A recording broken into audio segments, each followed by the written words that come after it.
I'll admit that I'm a little bit biased, but I think our next presenter works at an amazing company. And not only that, but he's amazing at his role. And that's EJ. Okay. EJ, up to you if you want to take a break here. Thank you guys all for joining today. We're getting a little bit ahead of ourselves, sorry. My name is EJ White. I'm the head of growth over here at beehiiv. Just celebrated my 3-year anniversary on Saturday with the company. It's been a wild ride. We've had a great time building the best email platform, email product on the market, and we're just getting started. We have so much more that we have in store for everyone. So if you're a beehiiv user, thank you. If you're not yet, then welcome, and we hope that you'll give us a shot. We live and breathe for our customers and building the best platform out there. Really privileged to be here speaking in front of so many people. Really incredible to have such great, strong turnout. I promise this will be a ton of value.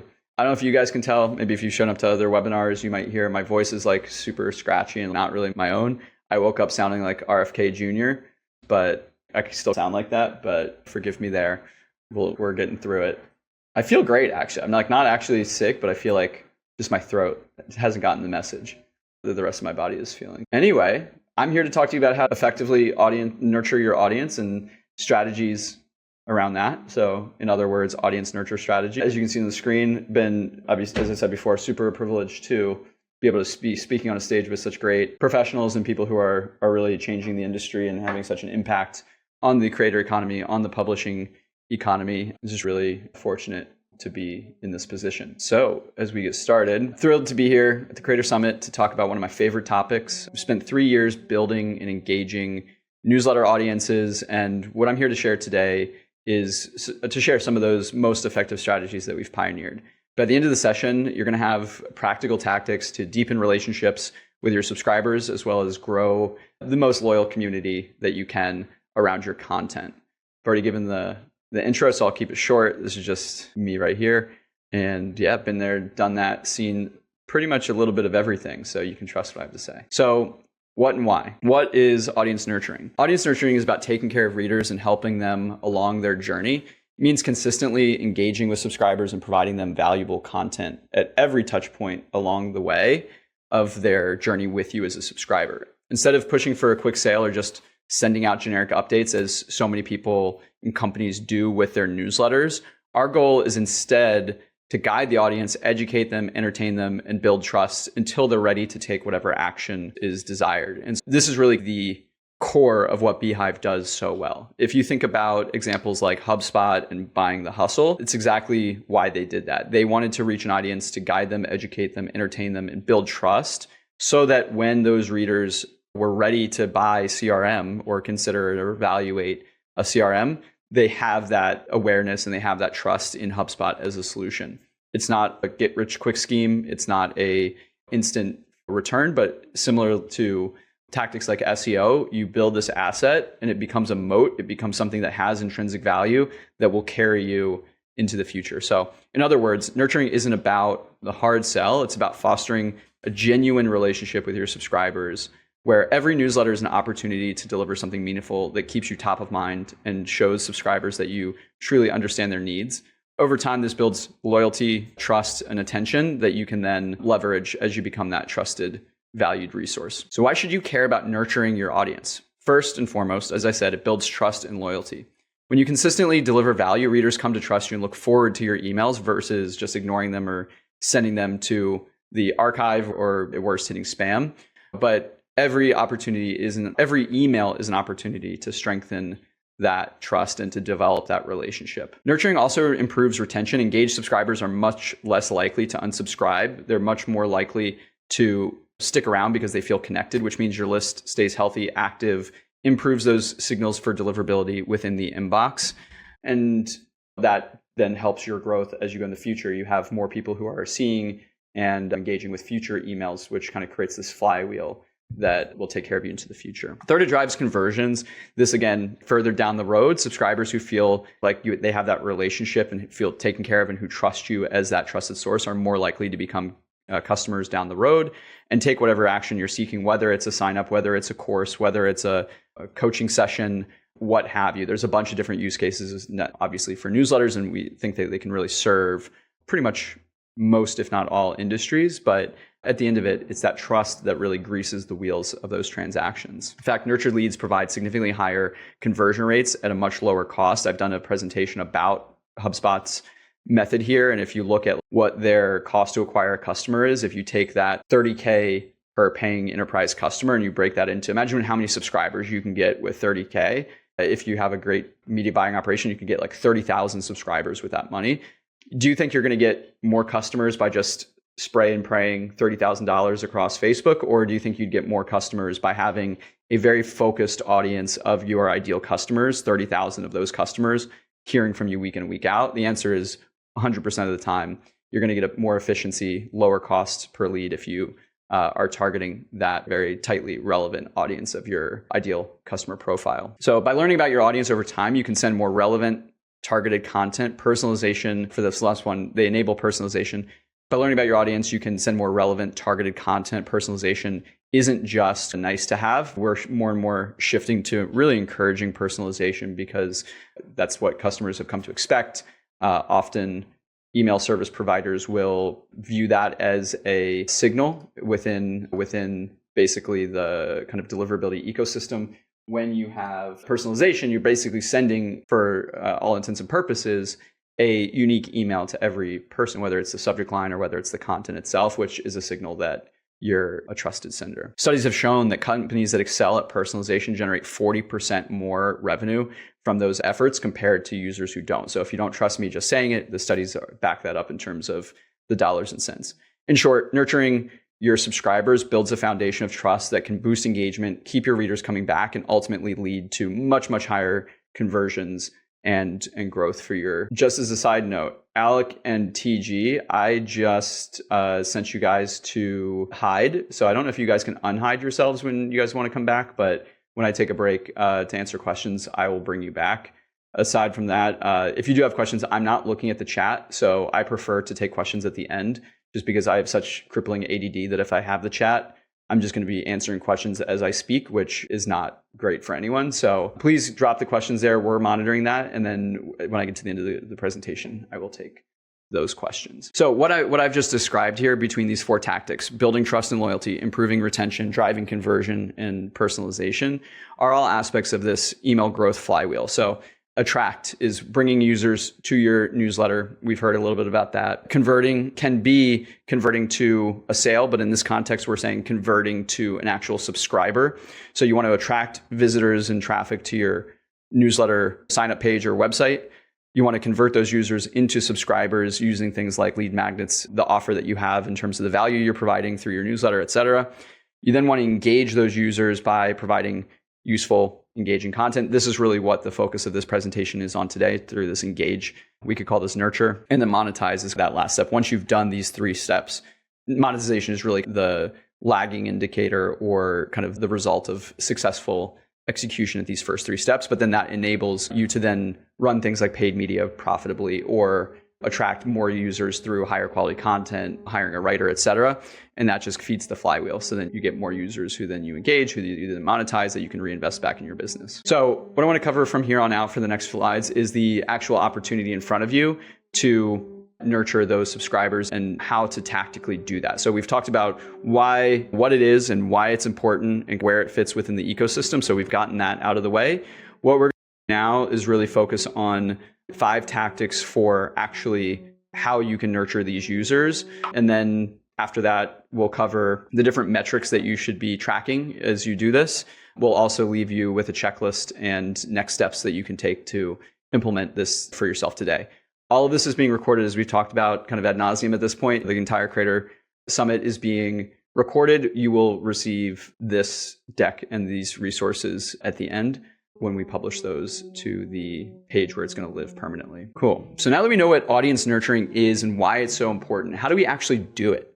There's 5 specific tactics that we're going to talk about today to nurture your audience using your newsletter's features. Specifically, we'll touch on features offered by beehiiv. But I'm going to go through each one of these in detail. Just want to give you an overview before we jump in. So segmentation for personalization. So this is dividing your subscribers into meaningful subgroups of your list so you can tailor content to their interests, needs, engagement level, et cetera. Referral programs are going to turn your loyal readers into ambassadors who help grow your list.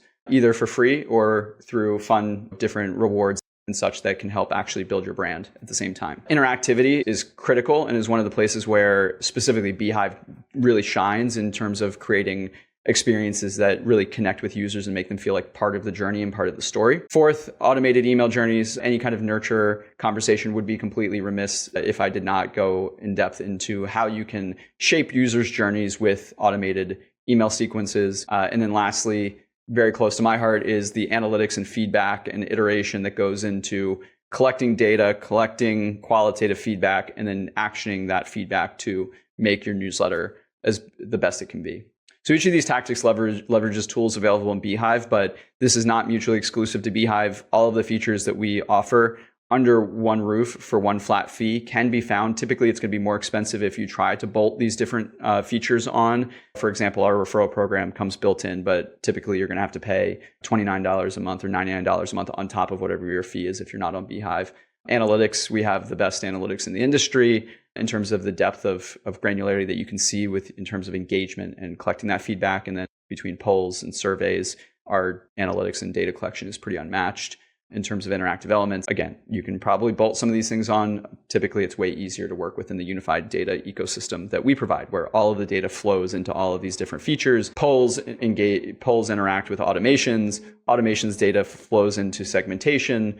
All of this data flows into our analytics tools. It's just one kind of big soupy, not a soup, because the soup indicates something that would be like a little bit less organized or more chaotic, but it's all within one unified data ecosystem, which is really valuable, can't really be understated, can't really be overstated. So tactic number one, come back. There we go. Sorry for that noise. If you guys, my screeching in your ear probably was not the best way to start your day today.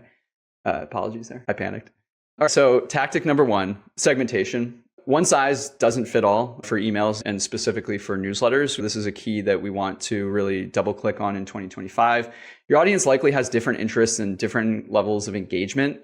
And you're going to succeed most if you speak to those different audiences in slightly different ways. Segmentation writ large means splitting your entire master list into smaller subgroups based on attributes, behaviors, characteristics, demographics, etc., and then personalizing content for each of those groups. For example, you might basically use preferences to collect different topics that users may be interested in, and then send them basically specific newsletters that focus on that specific topic. Or one very common one is if you send a daily newsletter, some people might want to receive that newsletter once a week rather than daily. So if you don't offer the daily option, they may just unsubscribe. But if you offer a daily option for them to stay subscribed, but at the level that they're comfortable with, you can basically keep that list growing and keep your engagement going high. beehiiv makes all of this very easy between segmentation, our preferences centers, and the custom fields that we collect about users. You can create segments based on virtually any subscriber data or activity they take within the platform. Segments are an incredibly versatile tool for organizing your audience, and then they can plug in within our sending flow in order to deliver personalized content tailored to their preferences. So once you create a segment based on whatever criteria you're looking to engage your users with or nurture them with, you can plug those into either automations by sending an automation based on segment enrollment, or you can, if you're sending your kind of weekly one-off newsletter at a certain point in time, you can use the send to segment or segment inclusion, segment exclusion functions in that sending workflow in order to really target and tactically focus your communications. So how do we get some of this data? So the personalization data largely comes from either activities that they've taken in the platform. So things like clicking an email, opening an email, responding to polls, responding to feedback, responding to polls. I think there was one more that I was going to say, but the other big way is through our survey forms. So we have the ability to, when a user subscribes, you can collect information about them. That's usually where most of this data comes from that you're going to personalize on. But then the third one was the subscriber preferences center, where you can basically explicitly collect those preferences. But between those three things, interactions, activity, preferences, interactivity and interactions, and data being like the first one, preferences being the second one, and survey forms being the third one, you can really create very, very robust segments based on whatever you want. So I know this may seem a little abstract. If you have questions about how to specifically segment or like what you might segment about, feel free to drop in the chat to just get the juices flowing. We can probably address some of those of, hey, I publish this kind of newsletter. How might I personalized through segmentation. And when I go to the Q&A, I can basically spitball some ideas of what data you might want to collect and how that might lead to personalization. At the end of the day, once you implement this, what is the result? The benefit here is higher engagement. Subscribers receive content that feels handpicked for them, so they're more likely to open and interact. You're going to get better results by addressing readers' specific needs rather than blasting everyone with the same message. Segmented email campaigns have shown to get about 14% higher open rates and 100% higher click-through rates than non-segmented campaigns. So it's a huge uplift. If you can think about how you can slice your list into meaningful segments to deliver more personalized content to each, it's a win. Users feel understood, and you're going to see higher engagement. So the next tactic we're going to talk about is number 2, referral program. So running a referral program is one of the most powerful ways to grow and nurture your audience by enabling your existing subscribers to refer other users who are typically and likely very similar to the original subscriber. So if I receive a newsletter that I subscribe to because it's maybe for marketing professionals, the chance that I know other marketing professionals is pretty high, and the chance that I would want to share valuable content with colleagues that are also marketing professionals is pretty high. So it's a way for you to not just grow the newsletter, you grow your list, but it's one of the ways that you can grow in a very targeted way. At the end of the day, I'm not going to share a marketing newsletter with like my mom, who has nothing to do with marketing. If I do share it, I'm going to share it with somebody for whom it's very relevant and very tightly focused in terms of the value it can provide to them. Word of mouth is the most trusted form of marketing, and people trust recommendations from friends more than any other channel that you can use.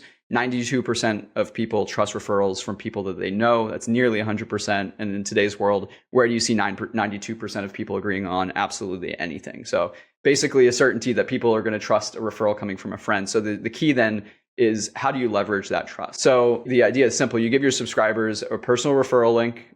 This is done automatically through beehiiv's referral functionality, and you give them an incentive to share your newsletter. This is how we see things work best. When they refer somebody who subscribes, they earn a reward. It's very simple. You're trading value for value. It does 2 things. It grows your list with quality subscribers, because like-minded people tend to refer others who also enjoy the same thing. And it deepens those engagement with those existing subscribers in a couple different ways. It not only makes them feel like they're part of your growth and part of your story, but when you're having that exchange of value, they're actually getting something. If you can imagine sharing something and you get a t-shirt, you get a mug or whatever, not only is that going to be a daily reminder to that user about their connection to your newsletter, which is marketing that is very hard to buy, but it's also going to extend from there, and that they have a friend over. They're going to see the mug. It's going to start conversations. It's brand marketing when you get to that level, but it really has a deep impact there. And so at that point, they're not just readers, they're partners in spreading the word. They feel invested in your newsletter. And that's part of the nurturing process that it's very hard to replicate and is one of the most valuable organic methods. They're not just readers, they're partners in spreading your message. And it's a vote of confidence at the end of the day. It means that a reader enjoyed your content enough to tell a friend, and that means a ton. In terms of best practices here, offer rewards that align with your audience's interests. So exclusive content, shout outs, swag, these are all different things. Really, the sky is really the limit. Anything you can really think about as a reward can be used as a reward. Anything of value, I should say. So you want to then make sure that the call to action is visible and present in your emails. With beehiiv specifically, it's like literally / referral program, and you can drop that widget in. We also, and this is a little bit of a pro move if you're a little bit of an older hand at beehiiv, we allow all of those, custom fields. We have a bunch of custom fields specific to the referral program that hopefully one of my colleagues can drop in the chat. If not, I will drop it shortly.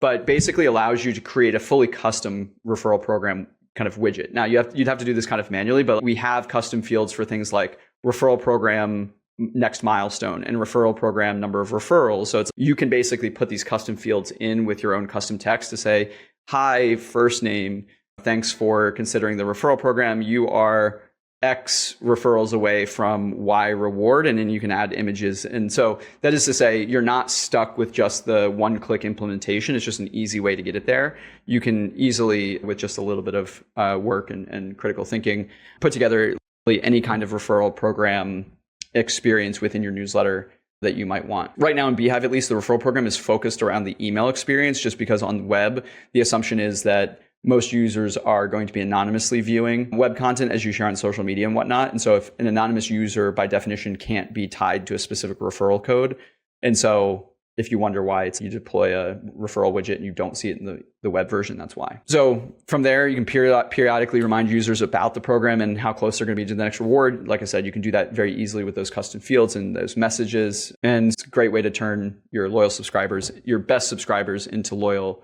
and effective brand ambassadors.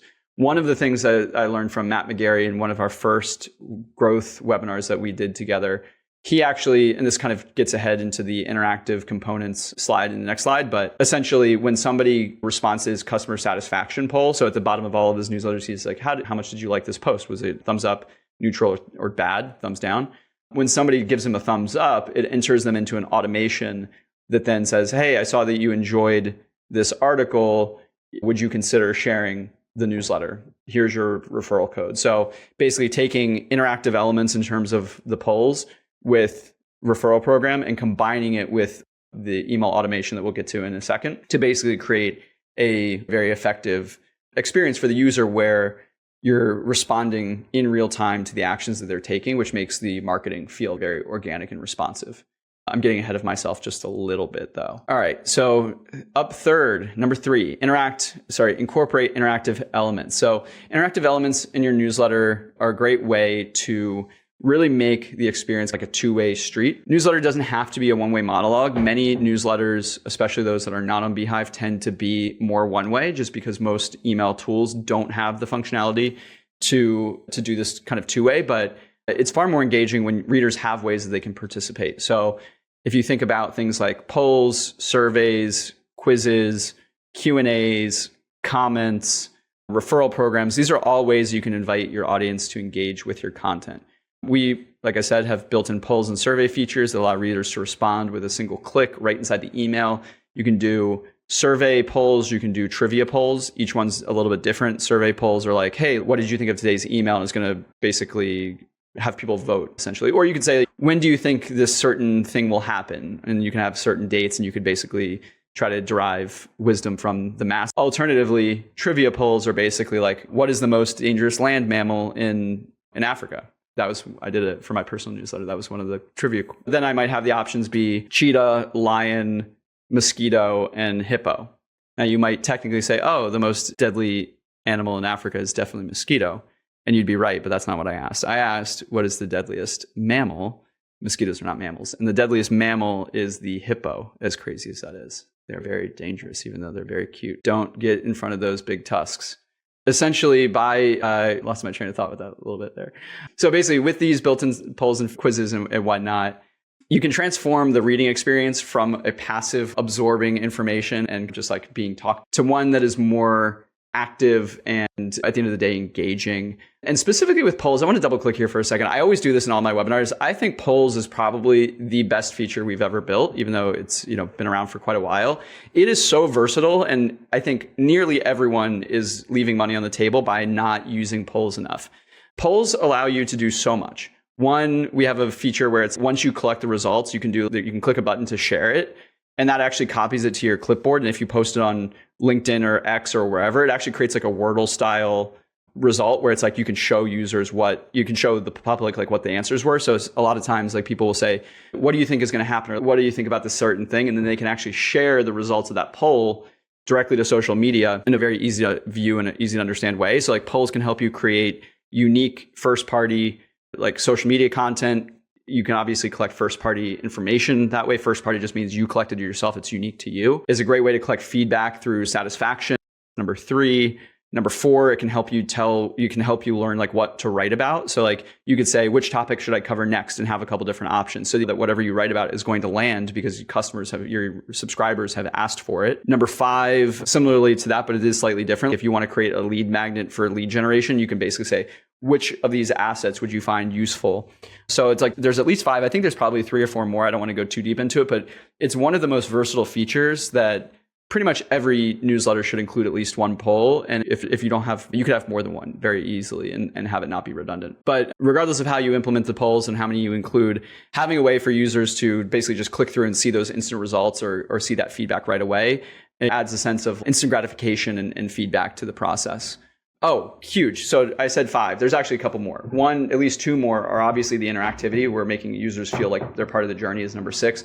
Number 7 reason to use them would be that interactive emails boost engagement, which actually then is a great signal for inboxes that you're providing valuable content. When they see that the click-through rate is going higher, it means that users are getting value from those emails and you're going to get better inbox placement. So there's at least 7 reasons why polls are like the best feature ever, and I'll die on that hill. But it literally improves your metrics, shown to increase click-through rates by being clickable. And this higher engagement improves your deliverability over time. Give me 1 second. I need to drink some water. My throat is getting scratchy. Speaking of, I wonder if RFK has ever been advised to just drink some water. Maybe that would help. So good. I don't know if you've ever been on a webinar and been parched, and then that first little bit of water hits your tongue. Nothing like it. It's so good. All right. We've talked about increasing performance, increasing engagement through creating this two-way relationship. We've talked about creating feedback and data for you. Yeah, we basically make this super easy. / in the editor, type in polls, and it immediately gets you to a place where you can submit a poll. All right, we got 15 minutes left. We're going to power through these last slides and get to Q&A super quickly. Automate your email journeys. So automation is about working smarter, not harder. An automated email journey, as we call it, you also can Google drip campaign, is a predefined sequence of emails that send automatically based on a specific trigger, like someone signing up. We have, I think, 7 or 8 different triggers. It's really somebody enters a poll, someone refers a user, somebody responds to a survey, webhooks, via API. There's a bunch of different ways that you can enroll people in. But the bottom line is that instead of manually sending every single email to that user, which would obviously be impossible if you're getting lots and lots of subscribers, you can set up these key touch points so that those messages are sent to users on autopilot. We allow you to create multi-step email flows that are triggered by these subscriber actions. So you can say, when user signs up, send the first email, then wait 2 days until 9 a.m. and then send email number 2, and then wait 3 or 4 more days. These are just ways that you can basically create something that is responsive. I think most people have heard of this. If you haven't, drop any questions you might have in the chat.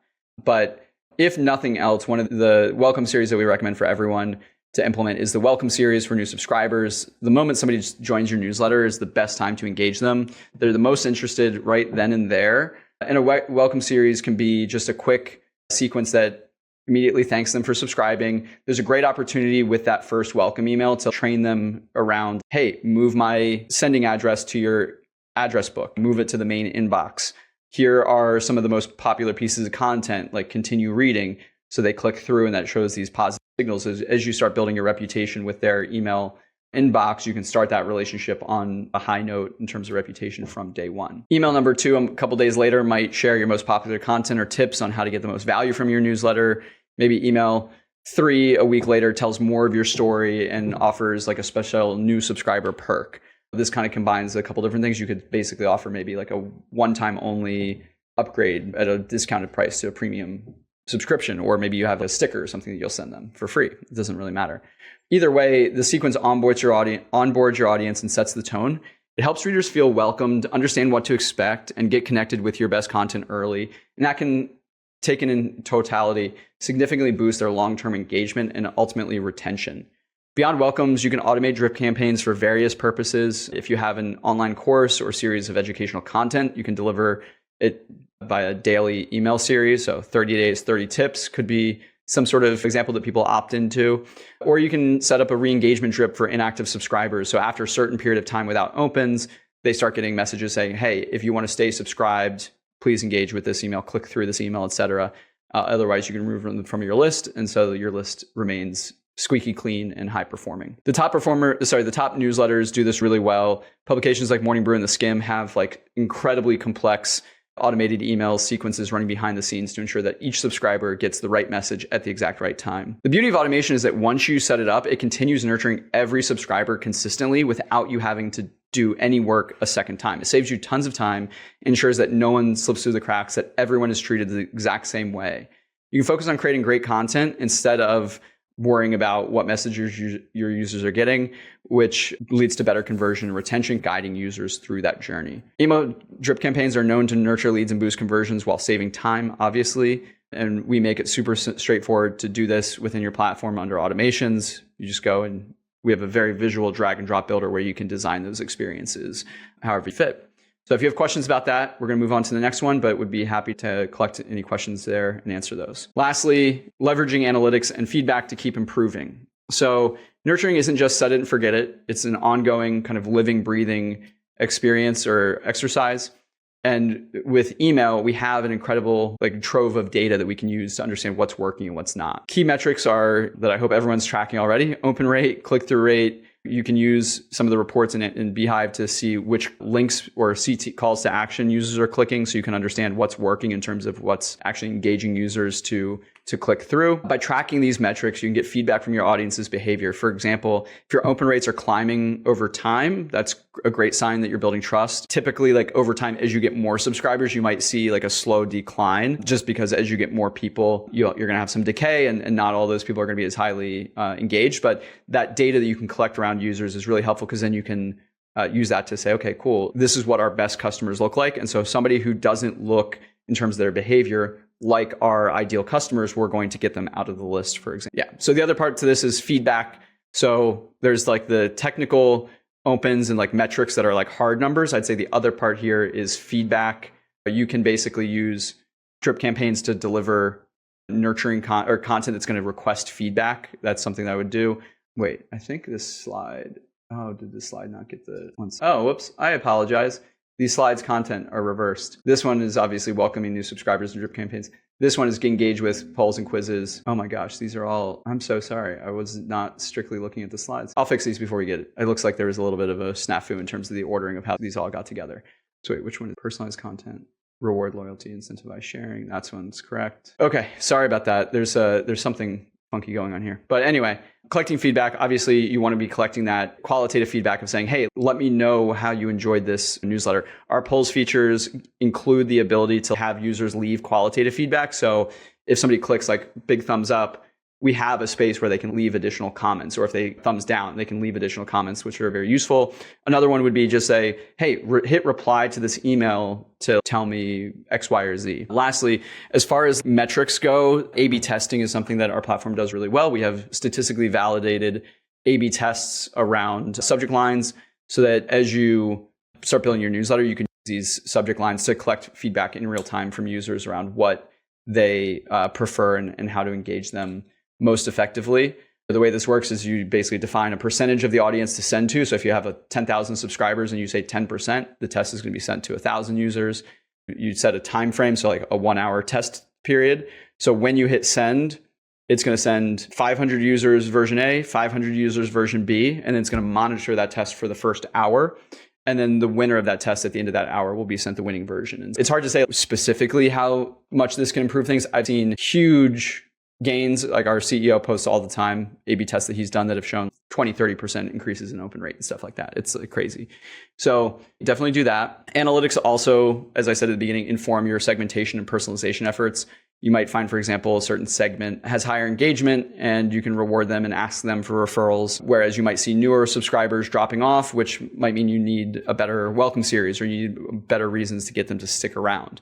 Ultimately, by analyzing which content gets the most clicks, the most shares, the most opens, the most referrals, etc., you can, build around, over time, you can build around those heuristics in order to deliver more of that content and drive continuous improvement. Yeah, each newsletter is a learning opportunity. I recommend regularly reviewing your performance metrics. Obviously, keep track of every send, but also don't get too myopic of just being obsessed with every specific send. You also need to be aware of trends over time. But yeah, just being data driven. I'm a very data driven marketer as a rule. It's the key to growth, in my opinion. So these are the 5 tactics that we wanted to highlight today. We have a few minutes left. Next steps, I'm going to go over these really quickly. I'm just going to leave them here. So impact, analysis, and metrics. So metrics to watch are right here. Conclusion and recommendations, consistent value. Always have a very tight idea of what value you're creating for your users and keep that front and center, and make sure that you stay consistent. When people trust you with their email address, it's part of a relationship where you need to continuously keep up your end of the deal. Authenticity wins, and obviously keep using feedback to adapt and improve. And lastly, I think we have a checklist here. It's behind my camera. Here's the implementation checklist to cover the things we talked about today.